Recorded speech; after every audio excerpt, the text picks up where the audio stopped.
Halo, Assalamualaikum warahmatullahi wabarakatuh. Nama saya Arin Fitria. Kali ini saya akan berbagi tentang kenapa entrepreneur harus belajar perencanaan keuangan. Jadi teman-teman semua, kenapa kita harus belajar perencanaan keuangan? Itu karena kita sebagai entrepreneur memiliki harta, dan harta itu adalah amanah dan hak milik seseorang.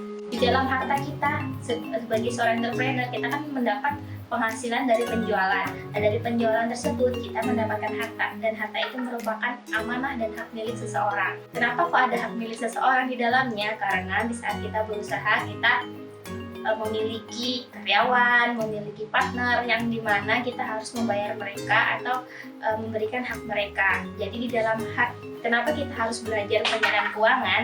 Karena di dalam harta yang kita miliki terdapat hak milik seseorang. Nah, saya suka salah satu kalimat yang begini kalimatnya: sebaik-baiknya harta yang saleh atau baik adalah harta yang dikelola oleh orang yang baik, yang amanah dan profesional. Nah, untuk amanah kita bisa melakukannya melalui pribadi masing-masing, bagaimana menjadi orang yang amanah. Sedangkan untuk menjadi profesional, maka kita harus belajar. Salah satunya belajar melalui video ini. Sebagai seorang entrepreneur, pertama yang harus kita ketahui adalah bagaimana prinsip mengelola keuangan sebelum kita belajar yang lebih lanjut, yaitu belajar mencatat keuangan. Nah, apa aja sih prinsip pengelolaan keuangan yang perlu kita ketahui? Prinsip pengelolaan keuangan yang pertama yang harus diketahui oleh seorang entrepreneur adalah mengatur modal. Nah, bagaimana cara mengatur modalnya? Pertama adalah kalau modal kita berasal dari uang simpanan pribadi kita, maka kita ambil tuh uang yang ada di simpanan kita ambil beberapa persen sesuai perhitungan kita, lalu kita tarik ke modal usaha. Jadi ketika uang simpanan itu kita ambil buat modal usaha, maka uang yang buat modal usaha ini bukan menjadi uang milik kita lagi, tapi adalah uang untuk usaha. Nah, bagaimana jika usaha itu adalah satu-satunya sumber penghasilan kita?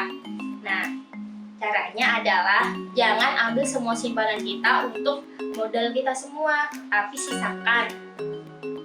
sisakan uang yang ada di simpanan kita itu untuk keuangan pribadi kita. Jadi sisakan minimal 5 bulan. Prinsip pengelolaan keuangan kedua yaitu kita pisahkan uang fisik. Nah, ketika kita sudah berkomitmen untuk menjadi pengusaha, maka uang pribadi atau uang keluarga kita tidak sama dengan uang usaha kita. Jadi jangan pernah dicampur adukan. Ketika uang keluarga yaitu untuk keluarga dan kita pakai untuk keperluan pribadi. Ketika ada uang usaha, yaitu berarti uang usaha digunakan untuk usaha, tidak untuk digunakan untuk keperluan pribadi. Prinsip pengelolaan uang ketiga yaitu adalah kita harus bisa mengontrol diri kita dalam mengelola keuangan. Jadi ketika uang kita sudah dipisah, jangan pernah mencampur adukan uang keluarga dan uang usaha kita. Jadi jangan pernah dicampur adukan ya teman-teman. Jadi ketika kita memakai uang usaha untuk keperluan pribadi, maka di uang usaha tersebut dicatat sebagai pengeluaran pribadi.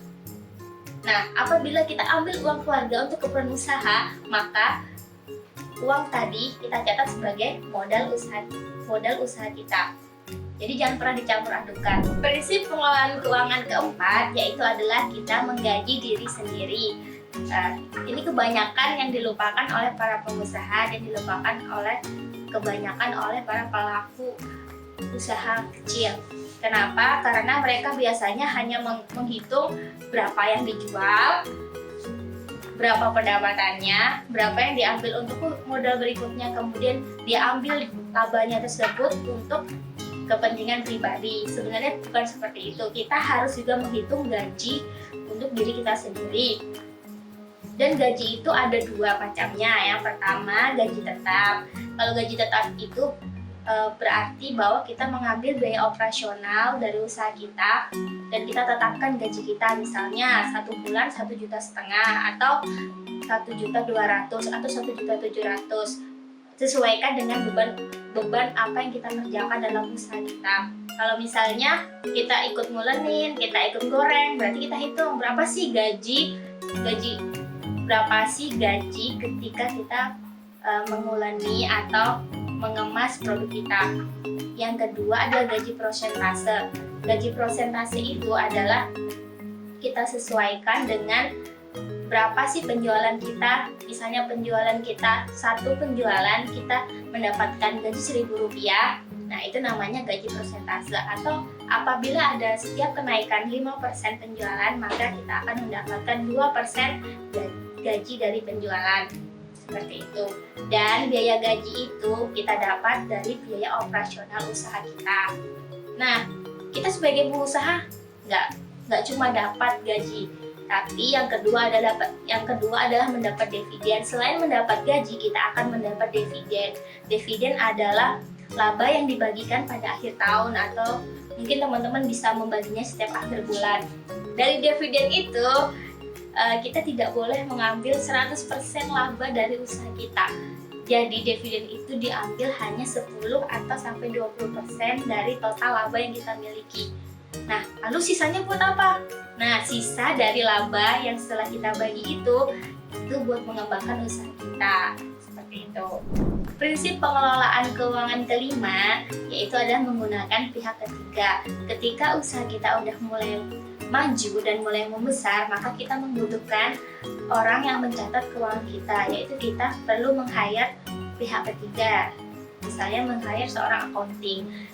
Teman-teman pernah nggak sih ngerasain jualan lancar tapi nggak kaya-kaya? Atau tidak jualan lancar tapi bisnis tidak berkembang? Misalnya karyawannya cuma segitu-gitu aja. Kok nggak punya cabang sih? Kok nggak bertambah omsetnya? Seperti itu. Kita bisa belajar dari Kakebo Cycle. Nah, dari sini kita belajar bagaimana, berapa banyak sih uang yang kita miliki saat ini, berapa banyak sih uang yang harus kita simpan untuk usaha kita, bagaimana saya bisa memperbaiki keuangan, dan berapa sebenarnya yang saya belanjakan. Nah, kebanyakan teman-teman tidak memahami 4 ini. Kenapa nggak memahami 4 ini? Karena teman-teman semua tidak pernah mencatat semuanya. Tidak pernah mencatat hasil penjualan, tidak pernah mencatat berapa sih labanya, dan tidak pernah menghitung berapa biaya operasionalnya. Yang lebih riskan lagi, tidak pernah menghitung secara pasti berapa sih harga pokok produksinya. Nah, sebenarnya dari situlah kenapa bisnis kita nggak berkembang. Yang utama adalah karena kita tidak pernah mencatat dengan rapi keuangan kita. Kenapa sih kita harus mencatat laporan keuangan kita secara baik dan benar? Nah, sebelum kita mengetahui itu, alangkah baiknya kita mengetahui apa sih laporan keuangan itu. Jadi laporan keuangan adalah catatan informasi keuangan suatu perusahaan pada suatu periode tertentu yang dapat digunakan untuk menggambarkan kinerja perusahaan tersebut. Yang perlu digarisbawahin yaitu adalah catatan informasi keuangan. Karena laporan keuangan itu berupa catatan informasi keuangan, berarti teman-teman semua harus mencatat semua keuangan dan semua transaksi yang terjadi pada bisnis teman-teman semua. Nah, laporan keuangan itu ada 4. Yang pertama ada neraca, yang kedua laporan laba rugi, yang ketiga laporan arus kas, dan yang keempat laporan perubahan ekuitas.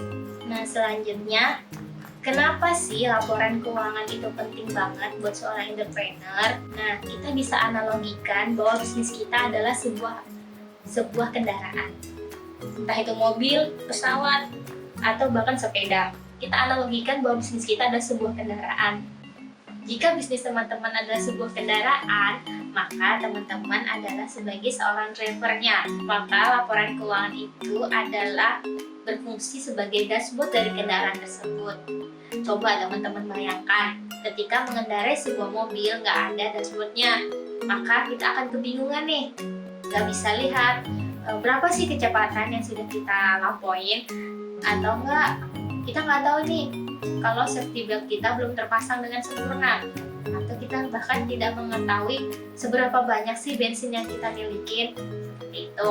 Nah, laporan keuangan itu sangat penting karena laporan keuangan adalah salah satu tolak ukur utama untuk seorang pengusaha mengambil keputusan dalam usahanya. Kata Warren Buffett, accounting is the language of business. Jadi, accounting adalah bahasanya dari sebuah bisnis. Jika teman-teman ingin memenangkan sebuah bisnis, maka teman-teman harus bisa belajar accounting juga. Nah, bagaimana cara mencatat keuangan dengan baik dan benar?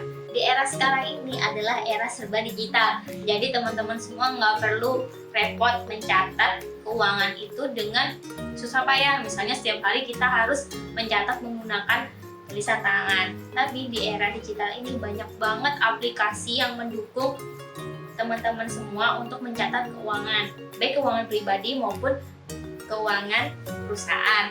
Jadi teman-teman semua, laporan keuangan itu sangat penting dan teman-teman harus mencatat transaksi semua keuangan teman-teman setiap hari. Nah, untuk memudahkan itu, maka gunakanlah aplikasi Si Apik.